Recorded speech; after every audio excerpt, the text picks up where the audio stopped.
Bueno, buenos días amigos, estamos en un nuevo video programa de la palabra revelada. Hoy para seguir con nuestra segunda parte, ¿no?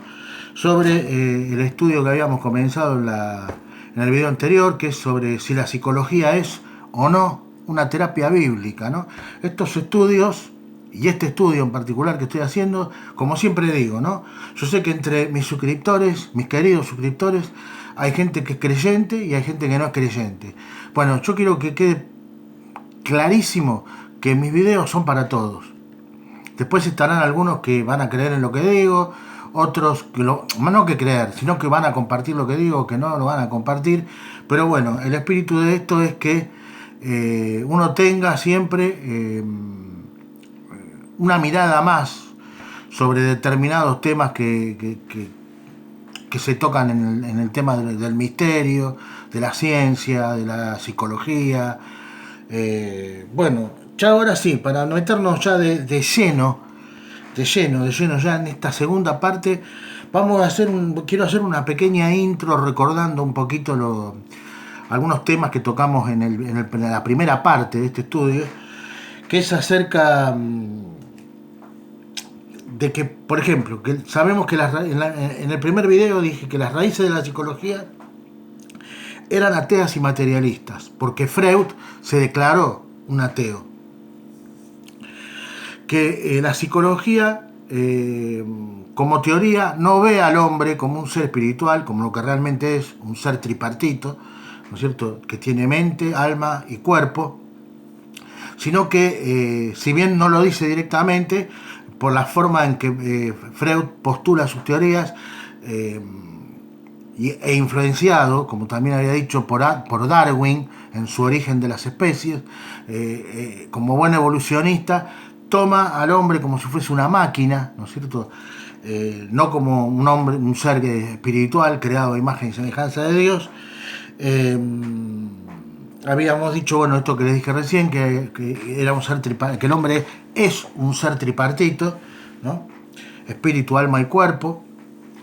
Habíamos dicho también que por qué la psicología entonces no era una terapia bíblica, porque procura tratar problemas espirituales, ¿no es cierto? Todo lo que surge de la psiquis humana surge de la mente. ¿Se acuerdan que había dicho que en la primera parte había dicho que el espíritu, que el hombre al ser un ser tripartito, valga el juego de palabras, que es espíritu, alma y mente? Yo había dicho que el espíritu gobierna sobre la mente y a su vez la mente, gobierna sobre los pensamientos. Había dicho que el alma es el lugar donde residen nuestros sentimientos y nuestras emociones, y que el cuerpo actuaba como un vehículo, digamos, donde nuestros pensamientos, emociones y sentimientos se expresaban, ¿no es cierto? Bien,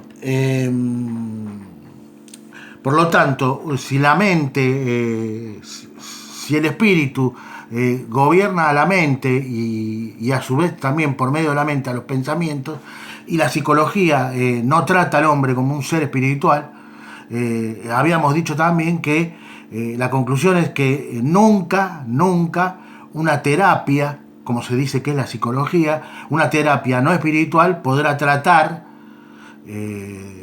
o solucionar o curar, como usted quiere llamarle, problemas que son de índole espiritual, como son los problemas de trastornos nerviosos, de ansiedad. Todos surgen de la psique, ¿no es cierto? Todos surgen de la psiquis humana, y esta está gobernada, la psiquis humana, como bien les dije recién, está gobernada por el espíritu.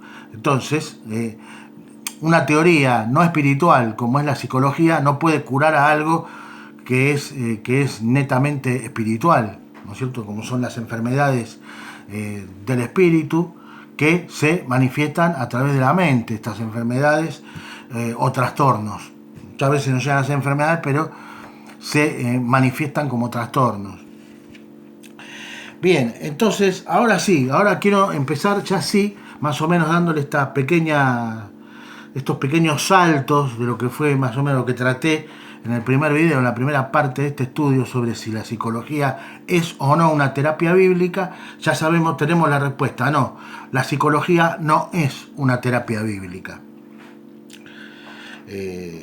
Bien, ahora sí, entramos ya de lleno en la segunda parte y quiero empezar a hablar, siguiendo con Freud, quiero empezar a hablar en una de las hipótesis de trabajo, si no la fundamental y la más importante, que fue el principio endogámico.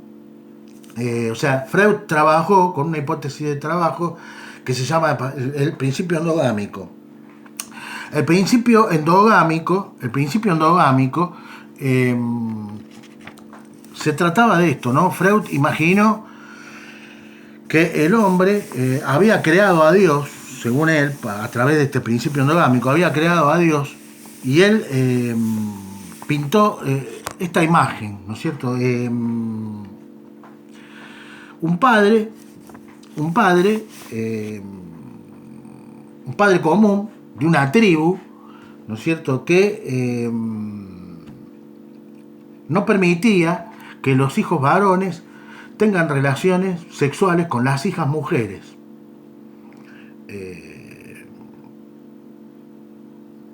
¿Qué hacen entonces? Al no poder, este padre era como una especie de hombre muy poderoso, y viendo los hijos y las hijas que tenía este padre de esta tribu, que el padre no le permitía tener relaciones sexuales, planean y lo asesinan, ¿no es cierto? Lo asesinan a este padre común que tenían ambos, pero que luego, a raíz de las diferencias surgidas, porque empiezan a discutir entre ellos, que había una parte que decía que no estaba bien haber asesinado al padre, otros decían que sí, porque querían dar rienda suelta a sus apetitos a sus bajos apetitos sexuales. Entonces, como ya lo habían asesinado, deciden, en cierta manera, entre los mismos hermanos, varones y mujeres, restituir a este padre en forma de Dios. Esto sería, según Freud, para Freud, a través de este principio endogámico, Freud dice que así sería, según él, el principio de la civilización. Yo no sé si usted se percata de la hipótesis de trabajo, ¿no?, de la psicología, a través de este postulado endogámico, de este principio endogámico que expuso Freud. No sé si usted se puede percatar. Nos habla de un padre que no permite a sus hijos tener relaciones con las hembras, por lo cual deciden asesinarlo y así poder dar rienda suelta a sus más bajos apetitos sexuales, ¿no es cierto?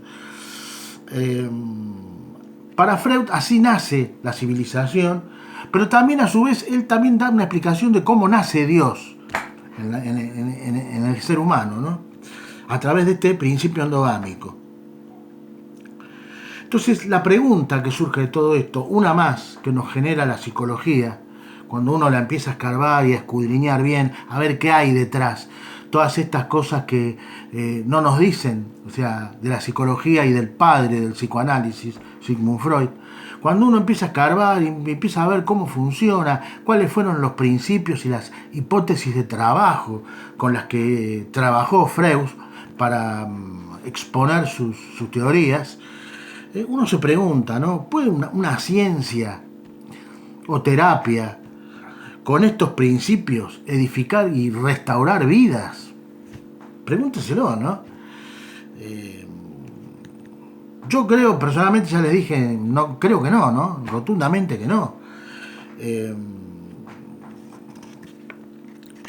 Así que es así. Mire, hay algo que es muy cierto, ¿no?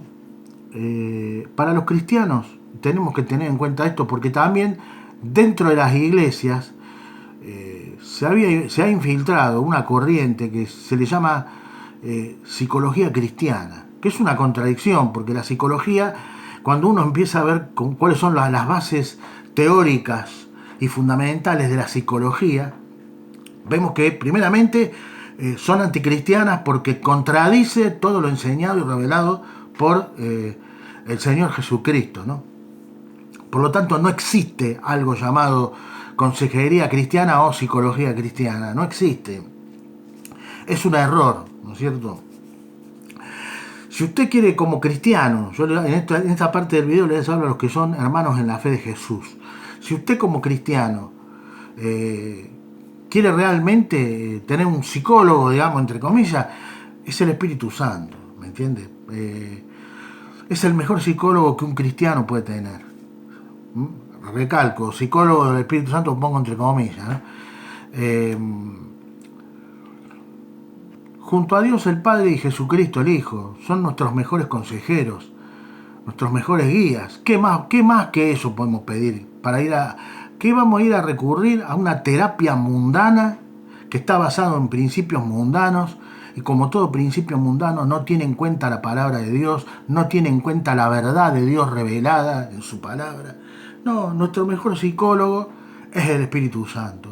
Jesús dijo en Juan que el Espíritu Santo sería el que nos conduciría a toda la verdad, a toda la verdad.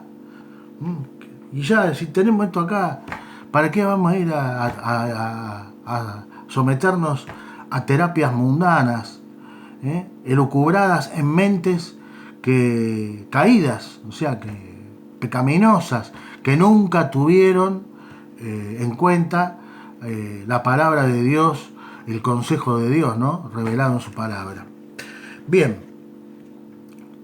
Freud completa su teoría con la tesis de la existencia en el hombre de dos instintos fundamentales, el eros y el tánatos. El eros, decía Freud, era el principio de vida, ¿no es cierto?, de creatividad y de unión. Y el tánatos era el principio de muerte que arrastra a todo hombre hacia su autodestrucción y disolución. Él decía, completa con esto del eros y el tánatos, diciendo que el hombre debía lograr en su ser interior el equilibrio de estas dos fuerzas que según él yacen dentro del hombre, estas dos fuerzas tenía que el hombre procurar equilibrarlas. Ahora bien, la palabra de Dios nos dice todo lo contrario. Fíjese, el apóstol Pablo, cuando le escribe a los Corintios, él dice que primeramente Dios es luz. O sea, Dios es un Dios de luz, es un Dios santo, y nada que sea impuro, imperfecto y pecaminoso puede estar con él, Eso por un lado. Y por el otro, Pablo, cuando le escribe a los Corintios, lo que decía recién, él decía que la luz y las tinieblas, no puede haber ninguna comunión entre la luz y las tinieblas, no puede haber ningún equilibrio en el interior del hombre. O estamos con Cristo o estamos contra Cristo. Jesús mismo lo dijo. Dijo, el que conmigo no recoge, dijo el Señor Jesús, desparrama. Y el que conmigo no está contra mí, dijo el Señor. Así clarito. El Señor es transparente y es claro. El Señor no tiene términos medios. Yo sé que en nuestro mundo de hoy este tipo de postulados son antipáticos, porque hoy al mundo le encanta, a los incrédulos, a los que no creen en el Evangelio de salvación de nuestro Señor Jesucristo, les encanta querer quedar bien con Dios y con el diablo. Pero ¿saben qué? No hay. Con Dios no hay términos medios. O usted entrega su vida a Cristo y vive para Él, o si rechaza a Cristo, usted, aunque le guste o no le guste, usted va a vivir para el otro. No lo quiero nombrar, para el príncipe de las tinieblas. Esto es así, amigos. Esto no es una cuestión de que usted lo crea o no lo crea. Es así porque Dios ha establecido en su soberana sabiduría que esto sea así, ¿me entiende? Para Freud, entonces, como le decía, la solución era que el eros y el tánatos debían estar en equilibrio, pero el Señor nos dice que en un cristiano no pueden existir estos principios porque la palabra es clara cuando nos dice que la luz y las tinieblas, no puede haber comunión entre Cristo y Belial, ¿no es cierto? Belial es otro nombre que se utiliza para nombrar a Satanás. Que no puede haber equilibrio entre Cristo y Belial, o sea, entre Cristo y Satanás no hay ningún equilibrio. No hay ninguna comunión entre la luz y las tinieblas. O somos todo luz o somos todos tinieblas. Esto es así. Bien, Freud escribió también un libro llamado Interpretación de los Sueños, donde él, en ese libro, Interpretación de los Sueños, basa en una premisa. Este libro que escribió Freud, Interpretación de los Sueños, está basado en un poema de un poeta griego llamado Virgilio. Y en un pasaje de este poema de Virgilio, dice así, ¿no? Dice que utilizó Freud para escribir su tesis psicológica, sus postulados psicológicos. Dice que si no puedo vencer a las potencias celestiales, fíjese que Freud lo que busca ya de por sí es como una rebelión contra Dios, porque él continuamente en sus hipótesis de trabajo plantea que el hombre se termine de independizar definitivamente de todo lo que sea Dios, que se independice de su palabra, que se independice de su consejo, que se independice de todo. O sea, es una rebelión contra Dios lo que plantea Freud. Y la psicología en general. Contra todo lo que sea Dios, rebelión. Rebelión, rebelión. Y ya sabemos, ¿no es cierto, estimados amigos, quién fue el primer rebelde de la historia contra Dios y cómo terminó a causa de su rebeldía, ¿no? Bueno, todos los que le sigan en ese camino van a terminar de la misma manera que aquel primero, ¿no? Léalo en el libro de Isaías 14. Ahí vemos al primer rebelde tratando de hacer su aventura, de querer sentarse en el lugar de querer desalojar a Dios, y terminó desalojado él y los que le siguieron.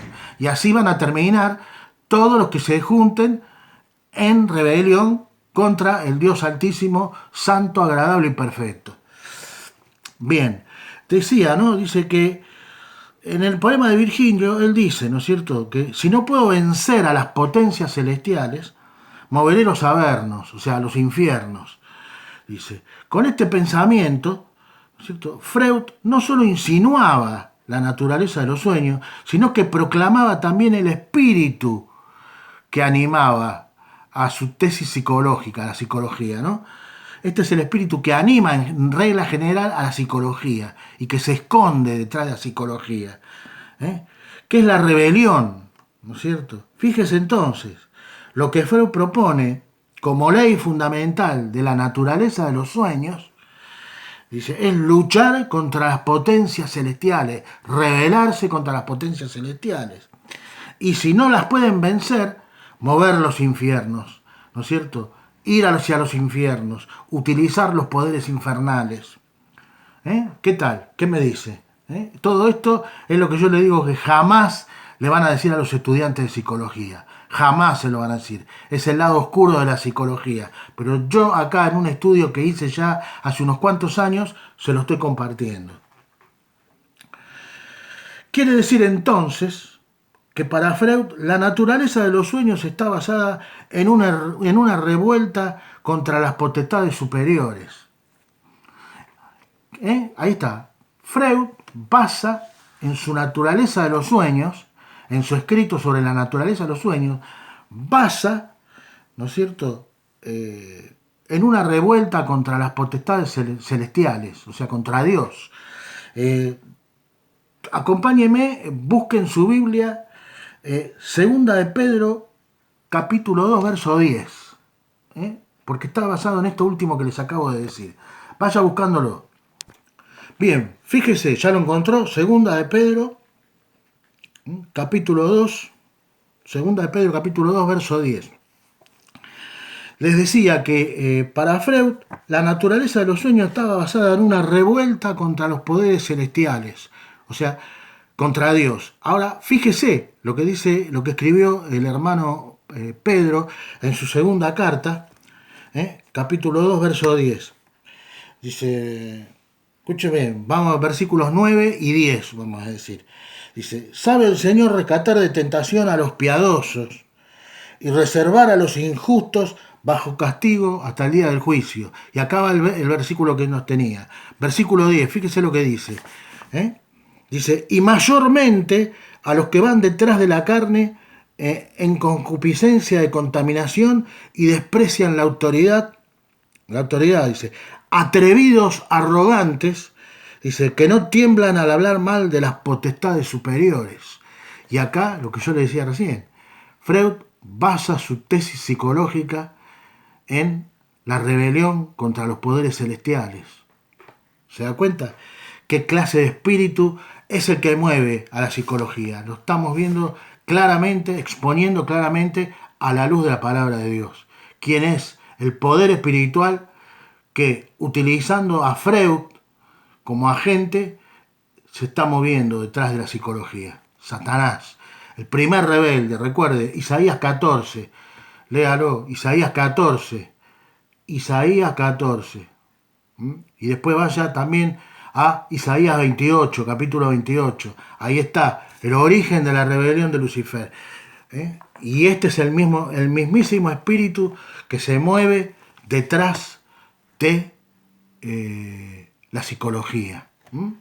Le ponen todo este manto de ciencia, que no es una ciencia la psicología, le comento, por más que digan que sí, por más que los promotores de la psicología, los psicólogos y bueno, y todo quieran decir que sí, no es una ciencia la psicología. Hasta el día de hoy se sigue debatiendo si la psicología es o no una ciencia.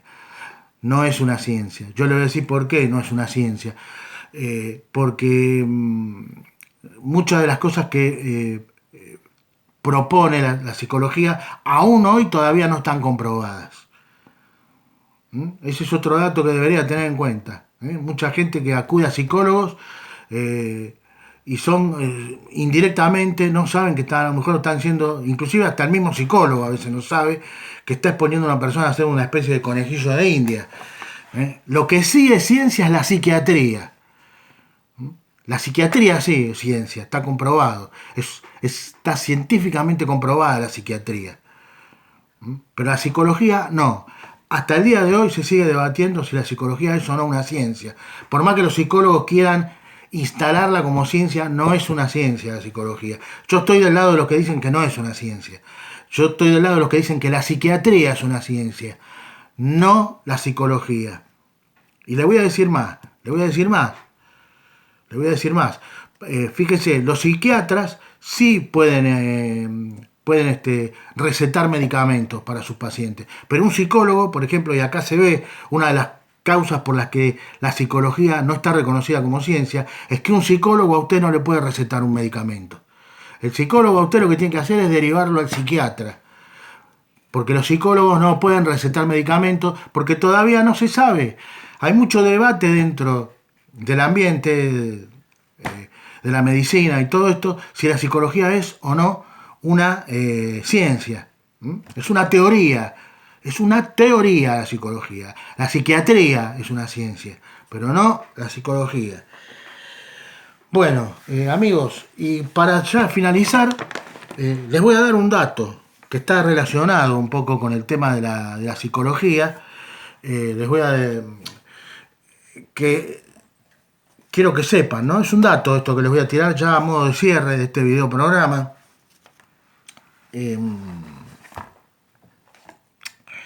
Por sobre todas las cosas, antes de darles este dato, decirles, ¿no? Hemos llegado a la conclusión de que la psicología no es una terapia bíblica. La psicología no es una terapia bíblica. Hemos visto cuál es el espíritu que mueve a la psicología. Es un espíritu de rebelión contra Dios. Es un espíritu que desprecia la palabra de Dios, desprecia todo lo que sea Dios y que propone la degradación del hombre. ¿Por qué digo esto?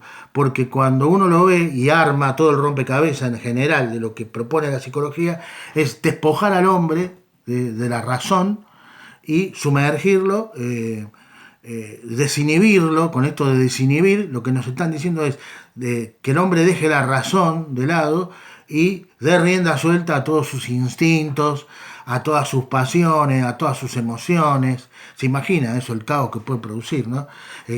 Degrada al hombre porque lo vuelve a un grado de animalidad, ¿no es cierto? Terrible y a veces hasta peor que los animales. El hombre, si hay algo, se diferencia justamente de los animales, ¿no? Porque ha sido creado a imagen y semejanza de Dios. ha sido creado a imagen y semejanza de Dios. Y dentro del hombre, dentro de esta imagen y semejanza que tenemos con Dios, es la razón, que es lo que nos diferencia a los animales. El hombre tiene raciocinio. El hombre tiene raciocinio y eso nos diferencia de los animales. Por eso el hombre no es un animal, como nos dice la teoría evolucionista, sino que el hombre es un ser creado a imagen y semejanza de Dios. Tiene una característica, tiene una semejanza con Dios entre esto que lo hace a imagen y semejanza de Dios. Uno de los tantos es la razón. Es la razón. Los animales no tienen, los animales se manejan por instinto y reaccionan según este. El hombre no puede reaccionar según sus sentimientos, sus emociones. Sin embargo, hoy a través de todo lo que todos estos venenos que ha sembrado la semilla de Freud, a través de la psicología, hoy a través, por ejemplo, esto se ve muy bien expuesto en todo lo que es la ideología de género. Hoy lo que estamos viendo que es justamente esto, ¿no es cierto? Este postulado de la psicología de Freud, del psicoanálisis, ¿no? Si hay alguien que interpreta y muestra lo que la psicología en realidad muestra que debe ser el hombre, es la ideología de género. Propone que el hombre se maneje por sus emociones y sus sentimientos antes que por los hechos biológicos y la razón. Y ya estamos viendo lo que es. Vemos gente, fíjese a qué grado de oscuridad mental lleva todo esto, ¿no? Como Pablo escribe a los romanos, dice que cuando una persona o una sociedad rechaza a Dios, dice que Dios los entrega a una mente reprobada, ¿no es cierto? Se les entenebrece la mente y empiezan a elucubrar toda clase de ideologías y filosofías disparatadas y autodestructivas, que terminan obviamente en la destrucción del ser humano, ¿no es cierto?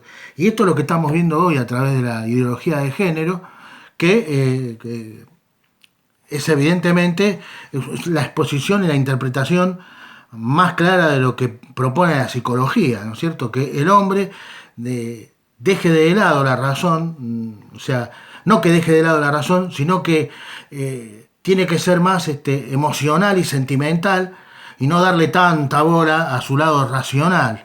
Y bueno, y ahí estamos viendo los frutos de todo esto, ¿no? Personas que se autoperciben como animales, perros, gatos, hombres que se autoperciben como mujeres, mujeres que se autoperciben como hombres. Y bueno, y ahí está, y ahí se produce todo un cortocircuito y una oscuridad mental y espiritual espantosa. ¿No es cierto? Se niegan los hechos biológicos irracionales para darle lugar a lo que dice la psicología, ¿no es cierto? A las emociones, a los sentimientos, una cosa espantosa, ¿no es cierto? Que no estoy hablando de nada que hoy no veamos, ¿eh? Ustedes lo pueden comprobar tranquilamente, en cualquier medio, en cualquier... Bueno, amigos, y estos datos, para cerrar le iba a dar un dato, a modo de bonus track, digamos, para cerrar ya este programa sobre este estudio sobre si la psicología es o no una terapia bíblica. Este dato dice así, ¿no? Acá vamos a ver cómo hay una cierta conexión entre el nazismo y algunas y ciertos postulados que dejó ya sembrados Freud en su estudio de la mente y la psicología humana, y cómo los alemanes después tomaron algunos postulados de Freud. Fíjese, para entender un poco más de qué se trata en realidad la psicología y cuál es en realidad el objetivo que debe cumplir, tenemos que entender que durante la Segunda Guerra Mundial fueron los alemanes quienes empezaron a estudiar la mente humana y cómo ésta funciona y reacciona bajo diferentes condiciones para así poder controlar y manipular a grupos e individuos. Los alemanes descubrieron que la mente y la psicología humana, o sea, y la psiquis humana, son más vulnerables y controlables bajo escenarios de crisis inducidas. Esto es, violencia urbana, hambre, desempleo, todas estas crisis y escenarios inducidos, muchas veces lo vemos, por los gobiernos y por el poder en la sombra que gobierna a los gobiernos, hacen que creen en la sociedad miedo e incertidumbre.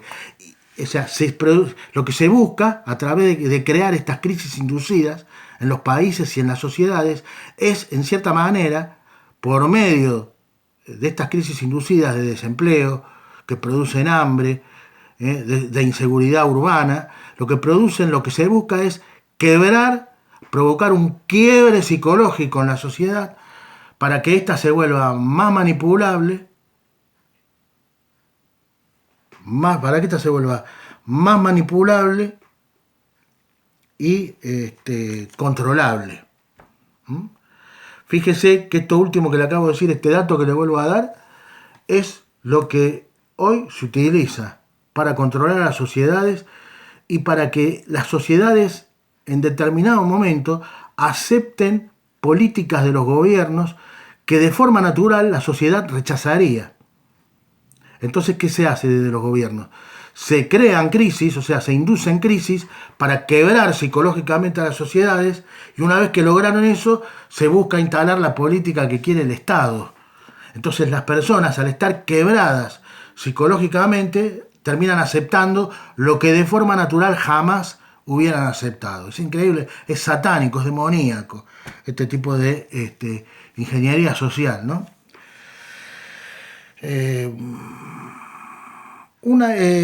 También deben saber, ¿no es cierto?, que una vez acabada la Segunda Guerra Mundial y derrotada Alemania, los países vencedores de la Segunda Guerra salieron a la caza de los grandes cerebros alemanes para que una vez estos capturados trabajen para ellos, para estos gobiernos, ¿no? Los alemanes habían empezado sus estudios de la mente y la psicología humana en un proyecto conocido en un principio como Proyecto Monarca, que después fue llamado, mucho tiempo después fue llamado Proyecto MK Ultra. Y este proyecto justamente estaba basado en el control mental de los individuos y las masas a través de la creación de trauma, a través del trauma. Bueno, amigos, este dato les tiro, ténganlo, piénsenlo, reflexionen en muchas de las cosas que les he dicho en estos dos videos. Como siempre les digo, lean la palabra de Dios, aférrense a la palabra de Dios, tengan fe en el Señor, que el tiempo se está cortando, el Señor viene y tenemos que estar preparados para recibir a nuestro gran Dios y Salvador. Muy pronto Él nos está viniendo a los que le esperamos a buscar. Así que les mando un cálido abrazo, termino acá el programa y nos estamos viendo en un próximo video programa de la Palabra Revelada. Muchísimas gracias por estar ahí una vez más. Chau, chau.